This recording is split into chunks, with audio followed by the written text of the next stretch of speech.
So hi, hello and welcome to Learn Off-Road. As you can see, we've got a rolled vehicle here.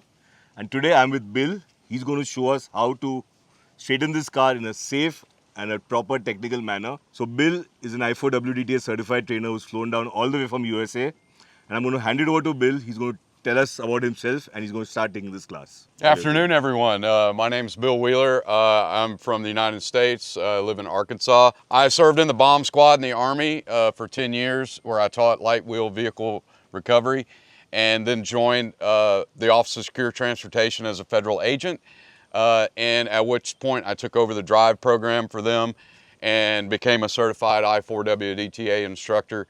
So the situation we're in today, we have a rolled over vehicle. Somebody's been out on the trail and they flipped their vehicle over.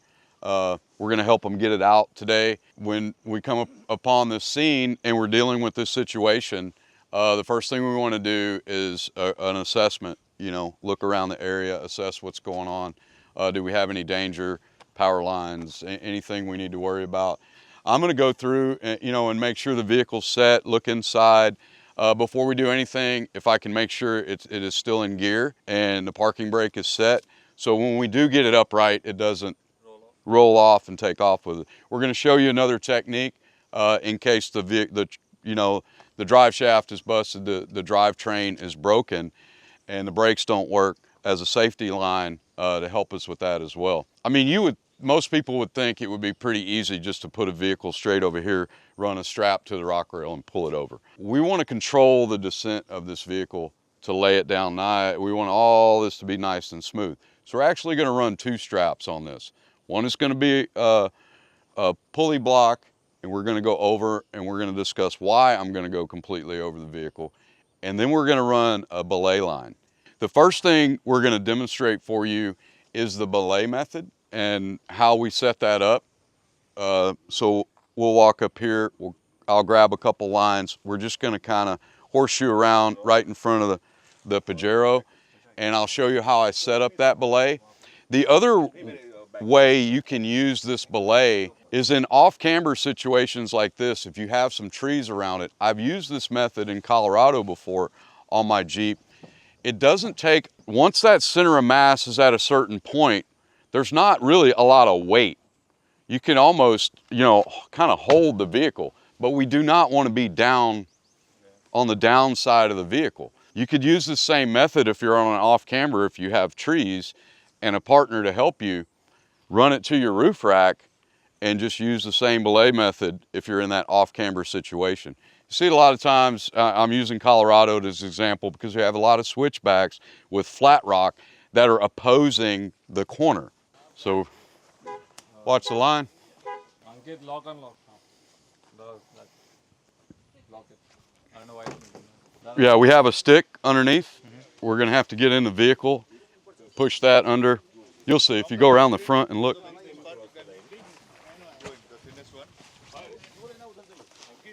Yeah, just watch the sharp edges.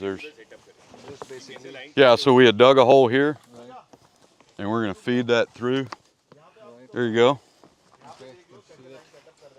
You see our stick? Oh yeah.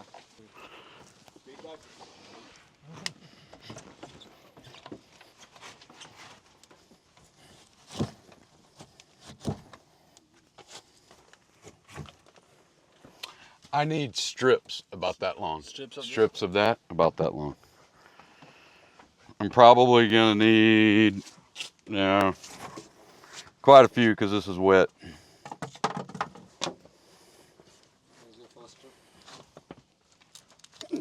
Get this tight. Got it.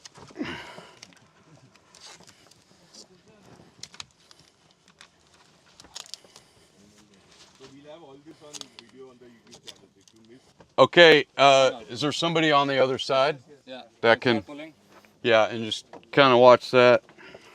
They can start pulling slowly. Just have to wiggle it. Keep wiggling it. You got it. There we go. Hold on, let me put. So, we have the long strap. Yeah, sorry I couldn't pack a pocket knife in traveling to cut the duct tape. It just ripped it off? Okay. That would be the preferred method, yeah. To keep it as close to that pillar because it can crush the door. Pull, okay. Get this where I'm not gonna.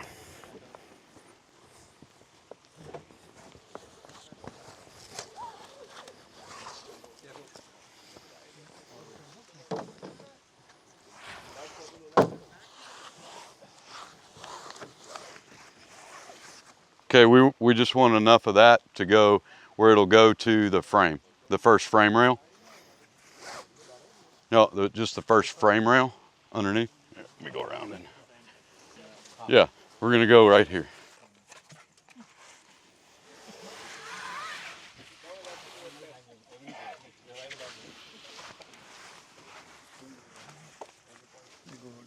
We'll go to here so we can get it out easier. We don't have to crawl into that side.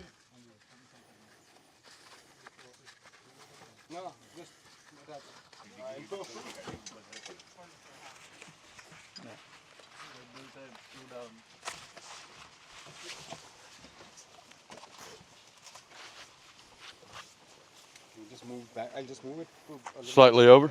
Screw pin bow shackle to our pulley block here. So if somebody would grab that extra screw pin bow shackle and the pulley block, we'll go ahead and rig this since we're walking that way.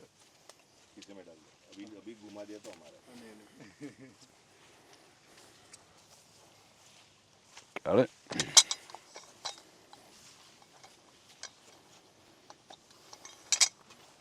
Screw pin bow shackle. And we know why we're using a screw pin bow shackle with this pulley block? No. Sharp edges. Right.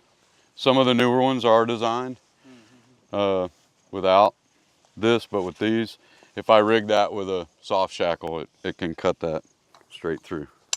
So try to get all the twists out of here. Okay. And I'm really hoping I got my line on the right side. Flip it this way. There we go. And I'm going to screw down. So every time you can screw down, screw down.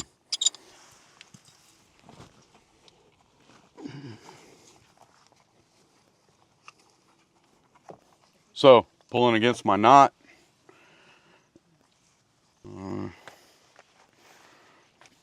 Got it.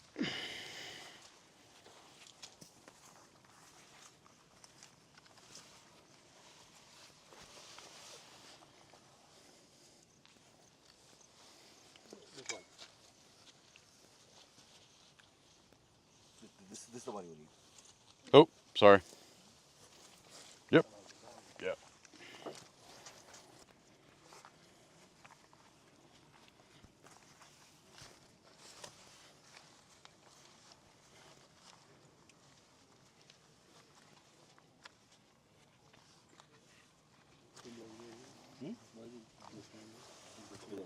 This line is coming. I'm glad I saved a thin one for this, if it'll go through there. The sheath doesn't want to go through there, but that's okay. I hope it's okay. That I can rig it on this side. Ah, come on. Rotate the. Can I rotate it? Give me a screw pin bow shackle. Yeah. Thank you. And then soft shackle. And then soft shackle. Then we'll. So I need to use it for the cruise no? Yeah. And now I can orientate to get my knot in the right spot.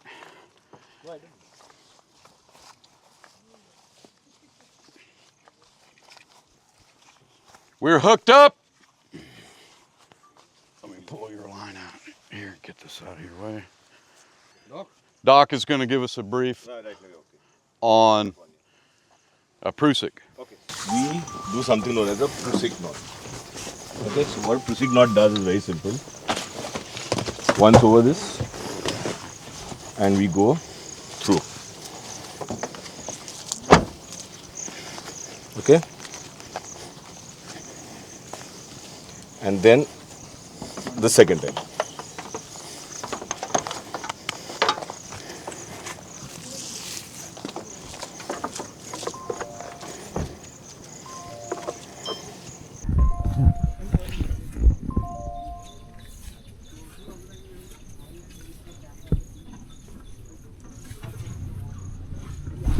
So now you see I've got 4 rounds of this on the cable. And the best part of Prusik is as there's force, this Prusik tightens and holds the line. When I want to readjust, I can slide it. Okay. So it slides as I want to readjust. Moment there is sudden tension, it will grab. So now the Prusik is grabbing. Now I can't move this. Seat belt. Yeah, so it's grabbing. When I don't have tension, all I do is slide it.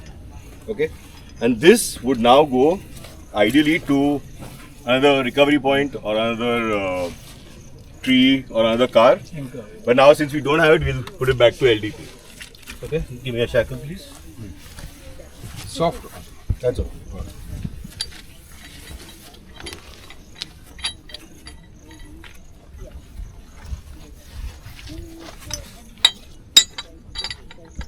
Again screw down and we are done. So we have a safety lanyard right here. Okay. So to save myself a little bit of having to crawl under this vehicle again, I'm gonna use a strap here. So the end, this end will be over there. So when we get it righted, I only have to get this off. I don't have to,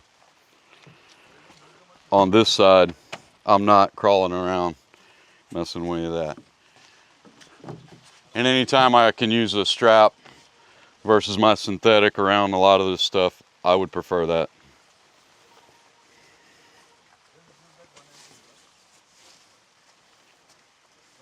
It just goes straight out. We just need a soft shackle or a screw pin bow shackle for this connection. And okay. Okay, let's get this one piece. Rigging is done. They can walk around, check the rigging. Okay. We need one more screw pin or soft shackle. Oh, wait. Never mind. I got it. I'll give him one. Watch this. You take that one. I'm gonna pull this from you and give it back to you. Let's just get the twist out. Is it? Yeah, there we go.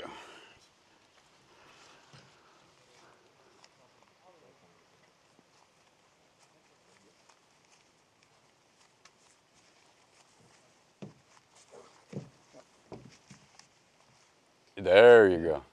Perfect. So if you put the strap on first, strap through the bow, and then, yeah, pin down. I thought you were trying to tell me that. Yeah. We did rig it in the earlier class and it wouldn't. Okay, so this is just our safety line. If we have a problem with the brakes on this vehicle when we upright it, it's just gonna keep it from rolling downhill. We could do the same thing with a winch line extension and then daisy chain it or use the X-lock to shorten the line. We don't need it taut. It's just a safety. So we ended with rigging on both sides. We're set up over there. So we're gonna start at the winch and we'll work our way this way so everybody can see the rigging and see what we did and what we were talking about when we were doing it all to get the, so please step on the line when you cross and we'll go down here to the front of the Mahindra and go over a little bit of winch technique, how to protect our winch and how to save some maintenance and or having to replace the entire winch. So whenever I move the clutch to the disengage and I pull line off, personally, I pull all my line off every time I use this winch. The most force I'm going to get out of this winch is the baseline wraps on this drum.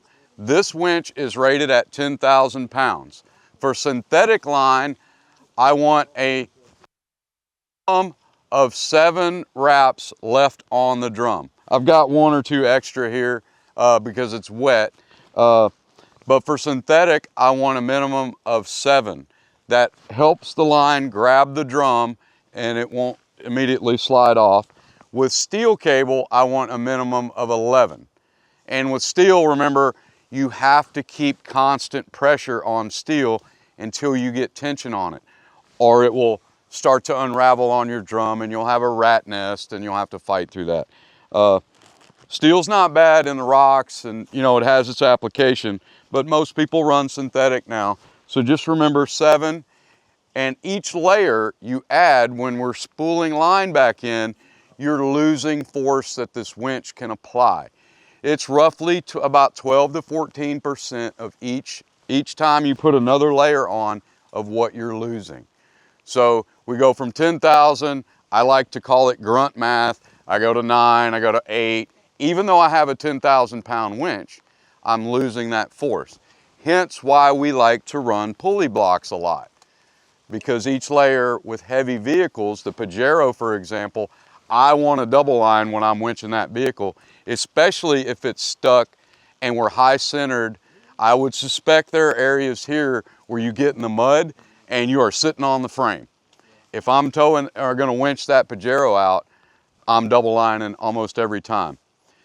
Even if I'm going 30 feet or 60 feet with my winch line, I assume there was about 90 feet. Is that correct? Yeah. About 90 feet, 100 feet on here. I'm gonna pull it all down to 7 every single time I use my winch. I'll either spool it back up, I'll shorten it, or I may do, you know, to another anchor point so I can start here as much as I can. We're gonna end up spooling some up. I know that's a light vehicle. It's not gonna take 10,000 pounds to flip that vehicle over. Just keep that in mind when you're in the muck and mire. Have you all been exposed to the Safe Extract app? So, okay, there's an app on the Play Store called Safe Extract with an X.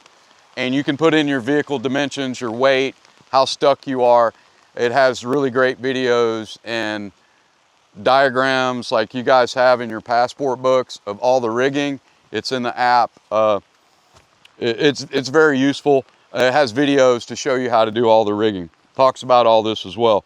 So anytime I spool this out and I re-engage my clutch, I'll have to move it just a little bit to get the gears lined up to get it back in the right slot. Find it here in a second. There it is. And now I'm back engaged. I need to set this drum. This winch is very tight. As they get older, there's a pin that engages along the edge of the drum that connects the drive motor back to the drum.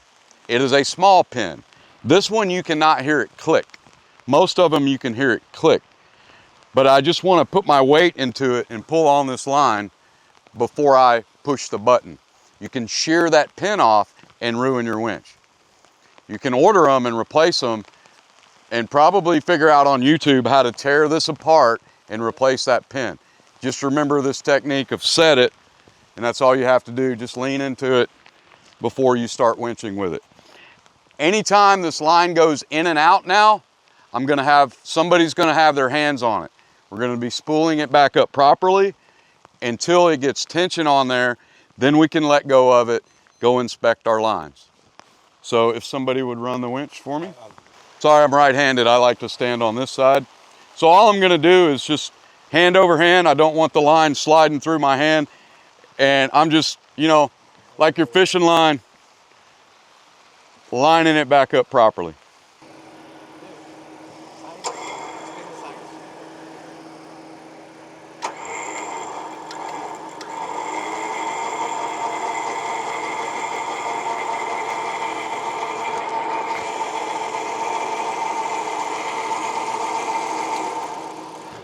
If I need to put my hands in here and do anything with the winch at this point,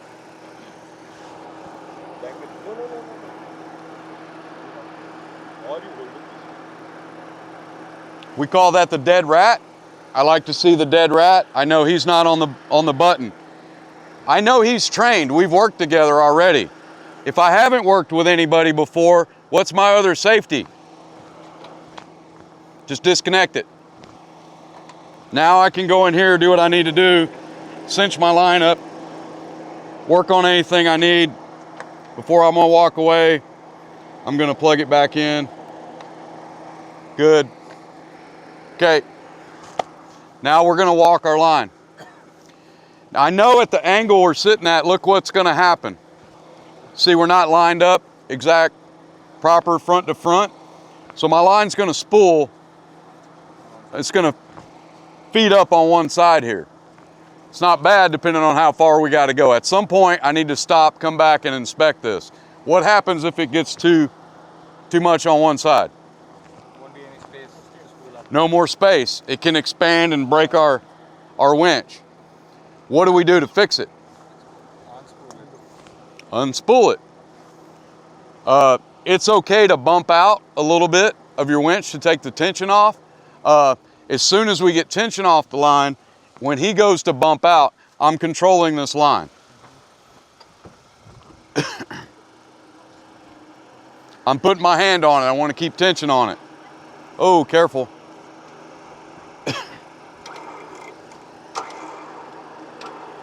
See, I'm just holding tension on the line.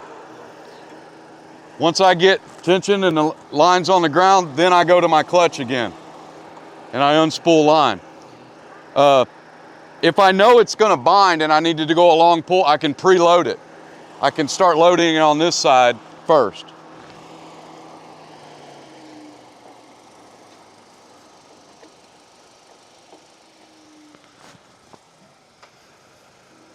Watch the line.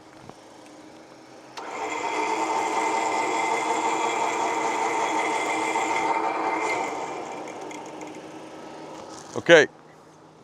Now I want to check again and make sure I'm pulling on my knots in the correct position. Nothing's crossed over. Safety line is still good. Everything looks good on this side. Now we go check the next pulley block. Good. That's pulling properly. That's pulling properly. And my straps aren't any sharp edges. We elected to just loop the strap through. We were running low on soft shackles and screw pin bow shackles, nothing wrong with that, and go that way. What we don't want to do is choke it. We want to loop it, not choke it. So don't go back through the eyes together. I need somebody to belay and somebody to watch the line, the X-lock. There's things we can do if it is a rock or a sharp edge, if it's rubbing, actually a stick will work. We can get a floor mat out of the vehicle, the tarp, anything like that, to just go on that sharp edge, that rock. But if it's just in the dirt and the grass, it's fine. Does everybody know how to clean winch line or synthetic? Like your winch line extensions? A 5-gallon bucket of water, water only. No Dawn, no dish soap, anything. Just dunk it. I like to go through and kind of push the line together because it opens the threads, and just dunk it.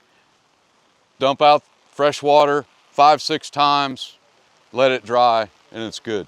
I do that about once a year with my winch line and my synthetic because it's like this at home as well.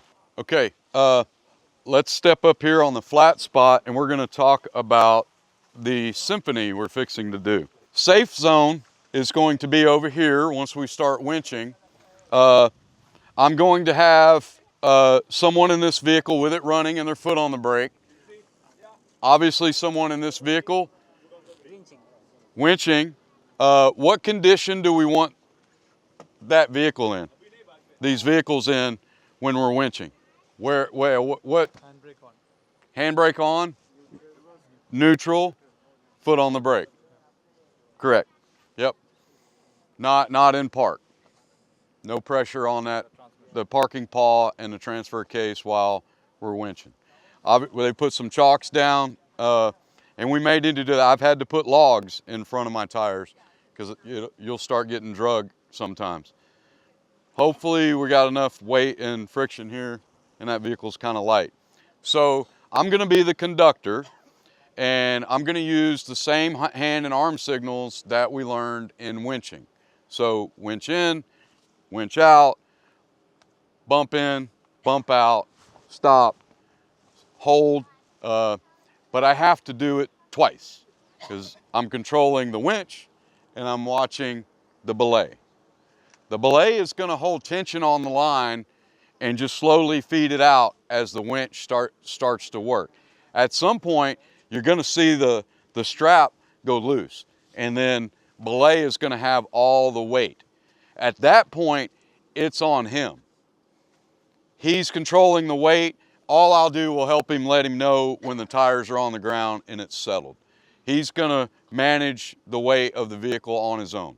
I just get him started, control the winch, and then he'll control the last descent of letting it over. And we want all this to happen nice and slow and smooth, and just set it down, boop, easy on the ground. That's the hard part, is working. So if we had another vehicle and we're running 2 winches, we might be, you're doing this. That's the orchestra, you know, getting everybody going. Belay, you ready? You ready? Okay, you line and watch me. Watch me. Okay, you're just holding tension and we're winching in.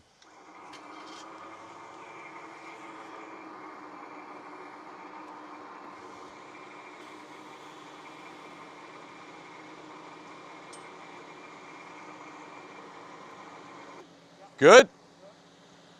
Do you start having to weight on it now? You have tension on it? Okay. You're just gonna slowly let it go until that line starts to get taut, and then just start easing it out. Okay, we're winching.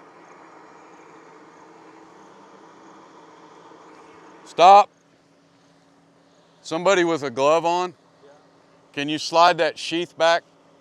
I don't want that sheath to get caught in the, there we go. Perfect.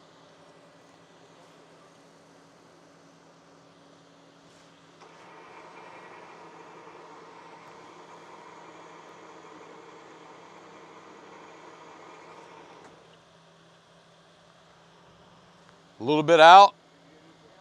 Let's see if, I think you have it now. Just slowly let it out. You've got it. You're about 6 inches, almost down. You should almost be off of it. Is that tire on the ground? You're off? The rear tire is touching? Let me come look. Can you feed it just a little? Can you pull the line on the other side? There we go. Okay, I'm just getting slack on the line. We're all stopped. We're all stopped. And I'm just gonna see, because I still have lines if it's not and we have to adjust it again. So it's settled as best we're gonna get it settled right now. So all I'm doing is making sure we're settled. Yes. And it's not gonna, center of gravity is not gonna take it back over. 2 things we can do from this point. Minus turning that vehicle around, it didn't roll. We can now chalk the tires, make sure everything's set, it's not gonna roll on us, turn that vehicle around and get ready to tow. Because we're still off camber, what I would recommend in this situation, we're going to disconnect this line.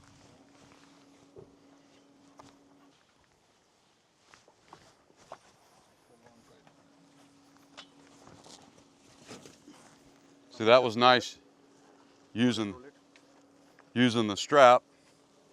Now that's off.